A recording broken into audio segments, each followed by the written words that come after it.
fun. I have a couple of detachment drills that we're going to kind of kick things off with. And then a big chunk of the class today is just going to be live rolling. Kind of like what we did on Tuesday night, where some of the upper belts stay out here, and then you guys are just constantly being fed in about every 2 minutes like we did.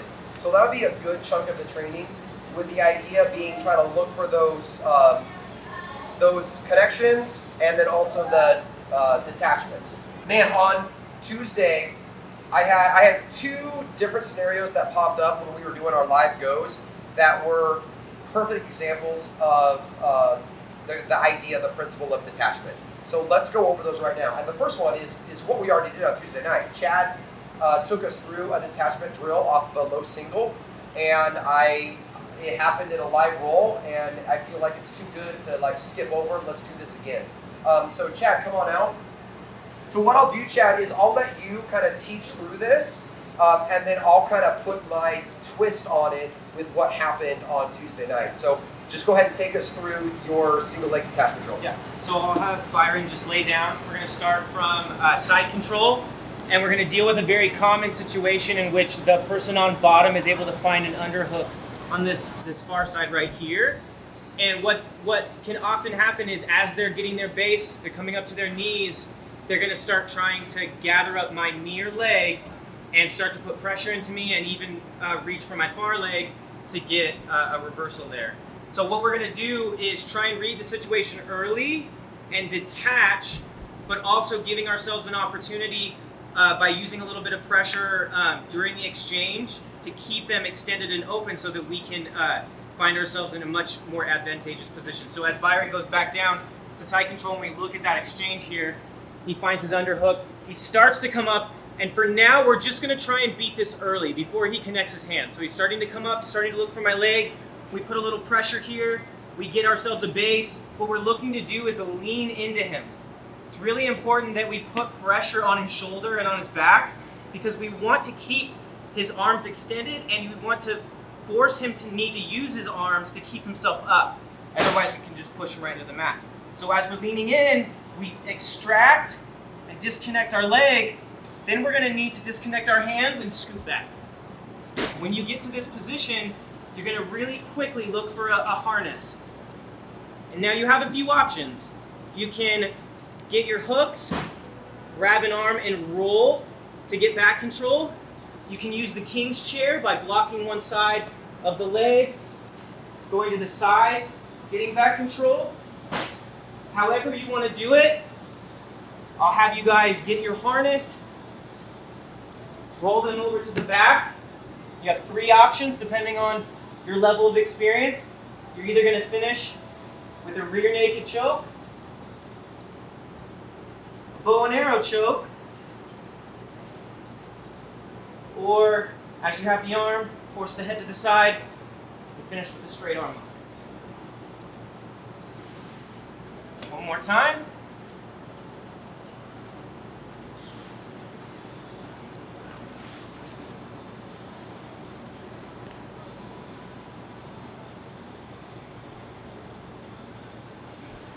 Okay, so let's practice that for a few minutes. That's what we did on Tuesday. And then I'll kind of show you my flavor of it, of how it happened on Tuesday night. Okay, ready? 1, 2, 3.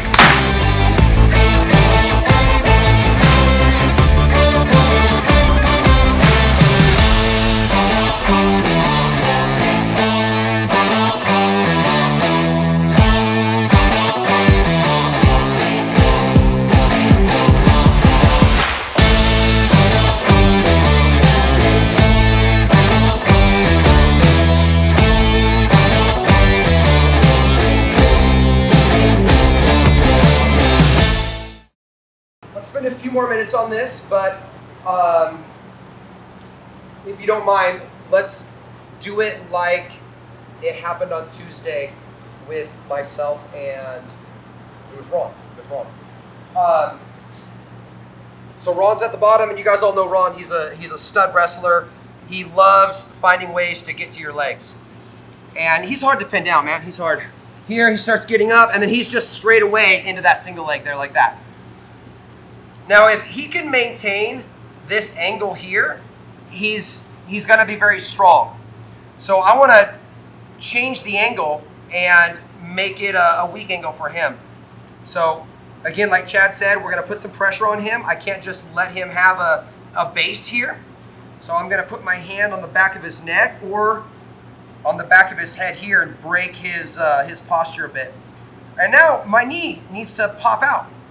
So I align it this way. Slip the knee out, kick, and then we come back in here. Very similar to what Chad was having us do. Now at this point, slip both hooks in here, put that harness on, and instead of rolling him over, we're going to flatten him out to his belly. Ideally, I want his hands trapped underneath of his chest. So I can grab a hand here, and now I just start extending, dropping my hips, and putting him down here, keeping that pressure on. Now I'm going to sink a choke in, but I'm going to do this with a feed. So this hand, my free hand, is going to come up, and it lifts his chin up. And now I pull the hand out, and then I sink the choke in there. My hand goes to my bicep, but unlike the regular rear naked choke where this hand comes in there, here, we just go bicep, and we just go to the top of his head, and then I lean forward there, and we get the Hickson choke. All right, so he punches that underhook in. He's getting to my leg. Head goes down. I'm connecting my elbow as well. Hand to his head, elbow to his back. I pop that knee out, and then we kick it free. Legs come in, take the base away, dropping those hips, putting his hands underneath his body. Hand scoops, lifts his head, hand comes out, in goes the choke, hand to the top of the head.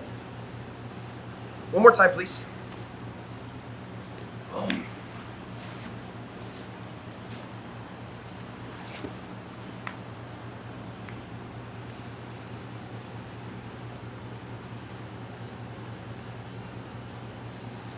Okay, practice it. Ready? 1, 2, 3.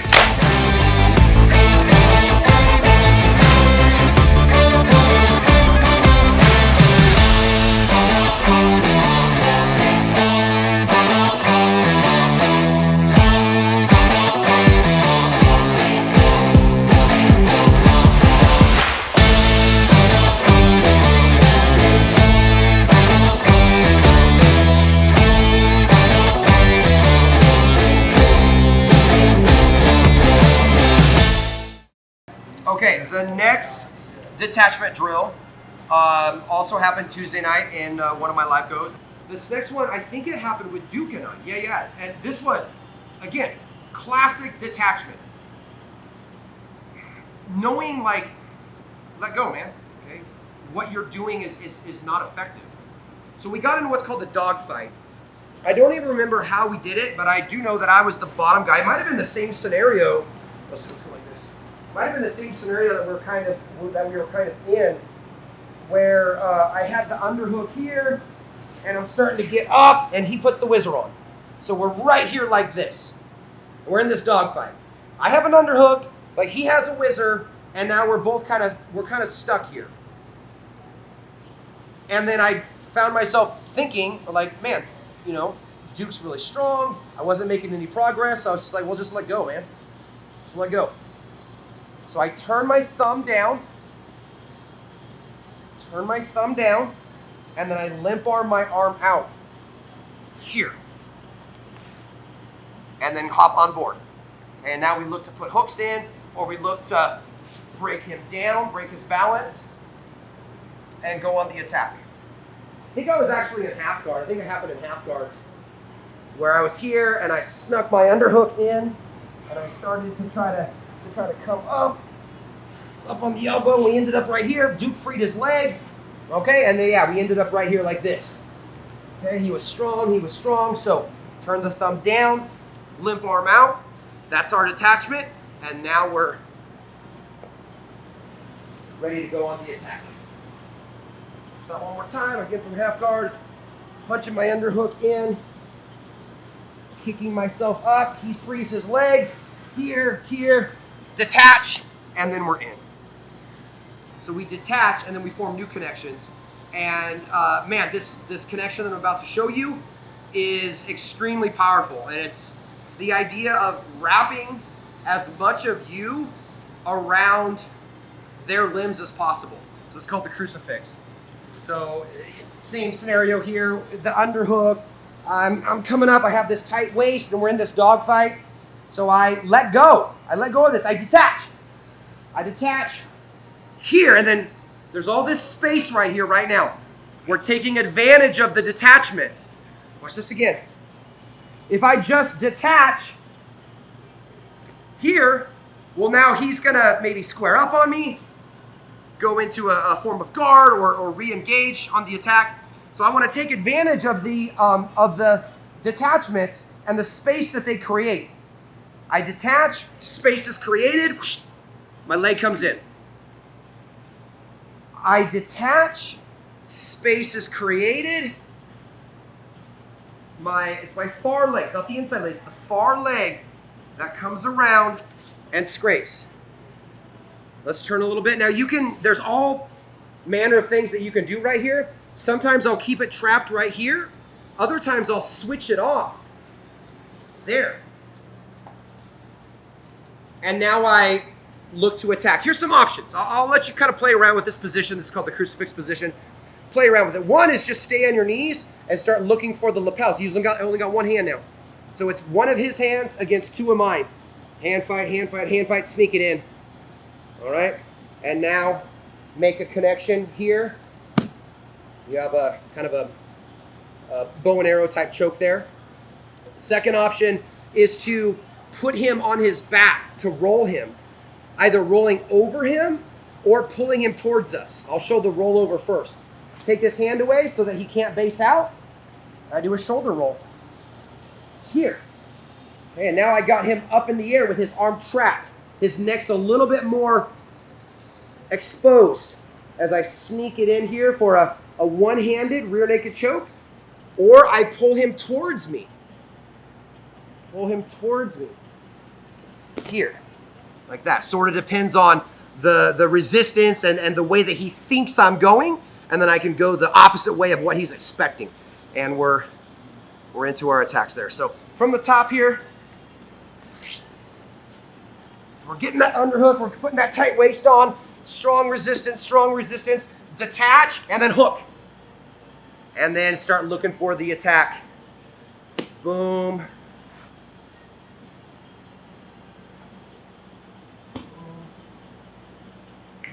And there's many other things that we can explore from there, but this will be kind of your, maybe some of you guys, your introduction to what's called the crucifix position. Ready? 1, 2, 3.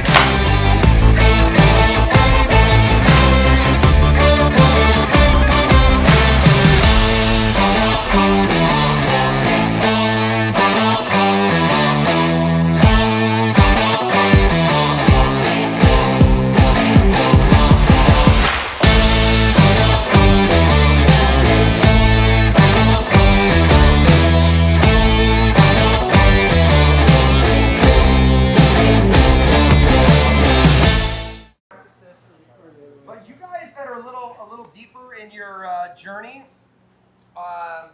let me show you some finer points of the crucifix as I know them, to help you maintain the position and flow from the position as he's trying to defend it. We hit our detachment, coming in there, and now I'm putting it to his back. Sometimes, if you're quick, you can sneak that hand in and we start going on the attack right away. But if he puts his chin down and has that hand, he can become well fortified. So in order to open up opportunity, we want to roll him to here. All right. Now, okay, watch right here, please. Right now, I have his arm trapped with my inside leg, But sometimes, I'll want to trap it with my outside leg, depending on how he's trying to squirm out of things. And let's talk about this inside leg first. He's got two options. Well, he's got 3. He can stay here, do nothing, as I look for attacks. Or he can scoot away from me. He can start getting down like this. Okay, now look at what's happening here. Okay, I'm losing my connections to him. He's starting to squirm out. Second option is he comes up into me here. He starts putting pressure on me like this. And again, loosening up the connections. So when he goes away from me, I keep the crucifix in my inside. And as he goes away, I come up with him. I don't just stay flat. I come up with him, connecting my chest to his head, and I'm looking for this arm right there. We can finish there. We can come back into a choke.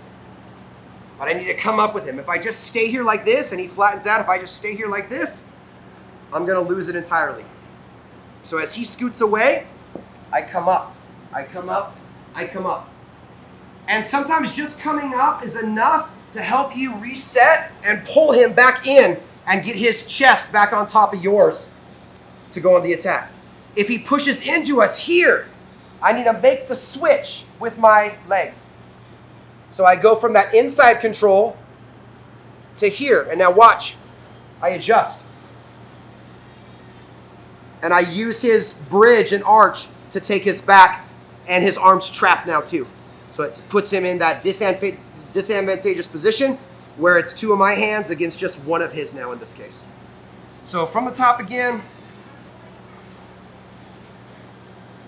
underhook, we're coming up, dog fight, limp arm out, catch. Head it off, and I'm gonna roll him over, and I'm going on the attack.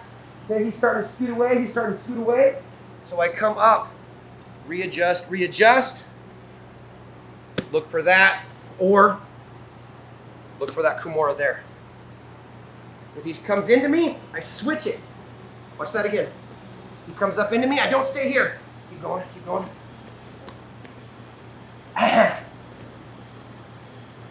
So it's here, he comes up into me, switch.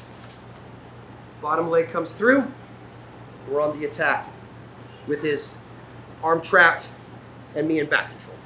Okay, so let's practice this crucifix control off that detachment drill. Ready? 1, 2, 3.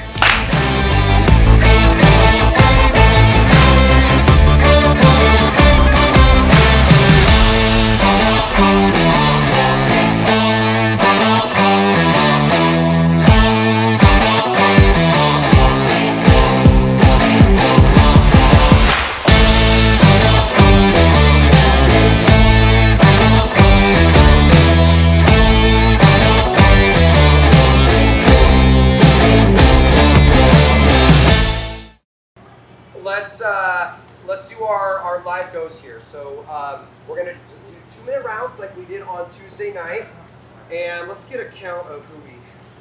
So 1, 2, 3, 4, 5, 6, 7, 8.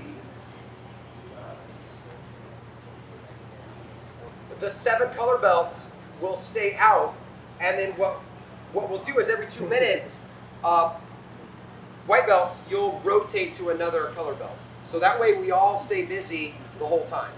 So color belts, if we could, the 7 of us line up going down. When the timer goes off, white belts, try to find a new color belt to match yourself up with. And if you end up going with the same person twice for whatever reason, that's fine. Okay, I want the goal here to be twofold. Goal number 1 is color belts give the white belts exactly what they need. Okay, kind of work with them at their level and help them succeed, help them become more proficient. Also, look for detachments. For you guys, for the white belts, okay, look for detachments, look for your connections, but really more for us color belts that have a little bit more experience. Be looking for the ways to detach from them. And if you hit something cool, feel free to kind of quickly say, "Did you see what I did there? Did you see what I did there?" And that way they can see how amazing we are. Okay. All right, 2 minutes.